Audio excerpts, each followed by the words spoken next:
Magnetic switch self starting মোটরে use করা হয়ে থাকে। এটি ইঞ্জিনের ফ্লাই হুইলকে মুভিং করানোর জন্য ইউজ করা হয়। তো আমরা এই ম্যাগনেটিক সুইচটির কার্যপদ্ধতি দেখব কিভাবে এটি কাজ করে।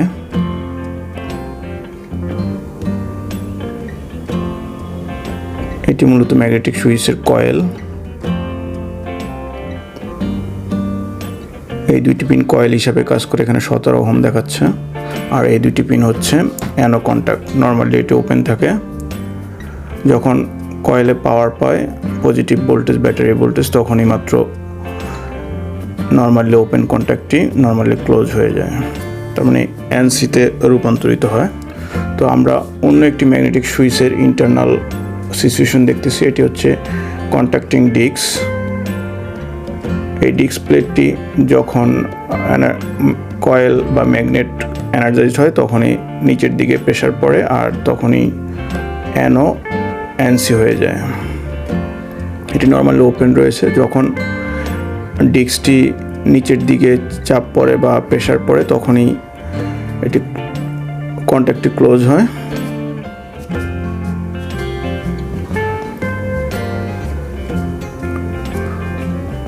তো আমরা এখানে ভোল্টেজ সাপ্লাই দেব, positive voltage. Battery voltage supply দিলাম 12 ভোল্ট। তো কন্ট্যাক্টটি ম্যাগনেটিক সুইচের প্লেটটি যখনই পজিটিভ ভোল্টেজ সাপ্লাই পাবে তখনই নিচের দিকে কানেক্টিং হবে, এবং কানেক্টিং হওয়ার সাথে সাথে অ্যানোটি এনসিতে রূপান্তরিত হবে। কিন্তু এখানে এনসি হচ্ছে না, কেননা যে কন্ট্যাক্টিং ডিস্কটি রয়েছে এই ডিস্কটিতে সমস্যা রয়েছে। এখানে হ্রাস পড়ে গেছে, যার জন্য হচ্ছে ভালোভাবে কন্ট্যাক্ট পাচ্ছে না।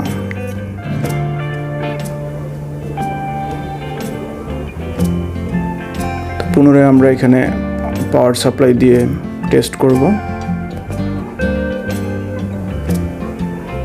এখানে আমরা মিটারের ক্লিপ লাগিয়ে নিলাম দুই অ্যানো কন্ট্যাক্টে, যা নর্মালি ওপেন রয়েছে। যখনই মাত্র আমরা কয়েলে ভোল্টেজ সাপ্লাই দেব ম্যাগনেট এনার্জাইজড হবে এবং কন্ট্যাক্টিং ডিস্কটি নিচের দিকে চাপ পড়লো। আর কথা ছিল যে অ্যানো এনসি হয়ে যাবে, বাট হচ্ছে না। আমরা প্রেশার দিলাম হাত দিয়ে, তখন যে এনসি হয়েছে। এর কারণ হচ্ছে যে কন্ট্যাক্ট ডিস্ক রয়েছে এই ডিস্কটিতে হ্রাস পড়ে গেছে, যার জন্য এই ঝঙে ধরার কারণে বা ময়লা পড়ার কারণে প্রপারলি এটি কন্ট্যাক্টিং পাচ্ছে না। এই জন্যে মূলত স্টার্টিং মোটর বা সেলফ স্টার্টিং মোটর প্রপারলি কাজ করে না। তো এখানে আমরা একাধিকবার পাওয়ার সাপ্লাই দিয়ে দেখতেছি যে ডিস্ক প্লেটটি কীভাবে নিচের দিকে ধাবিত হয় যখন ম্যাগনেট এনার্জাইজড হয়। আর ম্যাগনেট এনার্জাইজড হলেই এই ডিস্ক প্লেটের জন্য অ্যানো নর্মালি যেই অ্যানো কন্ট্যাক্ট রয়েছে সেটি ক্লোজড হয়। দ্যাটস মিন এখান দিয়ে তখন হেভি লোডেড এম্পিয়ার বা ভোল্টেজ পাস হয়। এটি মূলত হেভি লোড হওয়ার কারণেই এই ম্যাগনেটিক সুইচটি ইউজ করা হয়ে থাকে। উচ্চ মাত্রার এম্পিয়ার এটি প্রবাহ ক্যাপাসিটি রয়েছে, যার জন্য এই ম্যাগনেটিক সুইচটি বহুলভাবে জেনারেটরের এবং ট্র্যাক্টর ইঞ্জিনে ব্যবহার হয়ে থাকে সেলফ স্টার্টিং মোটরে। তো এটি মূলত জেনারেটর বা ট্র্যাক্টরের ফ্লাই হুইল বা হুইল গিয়ার যেটি রয়েছে এই হুইল গিয়ারকে স্টার্টিং মুভমেন্টে মুভ করানোর জন্য প্রায় 200-300 আরপিএমে মুভ করানোর জন্য ইউজ করা হয়ে থাকে।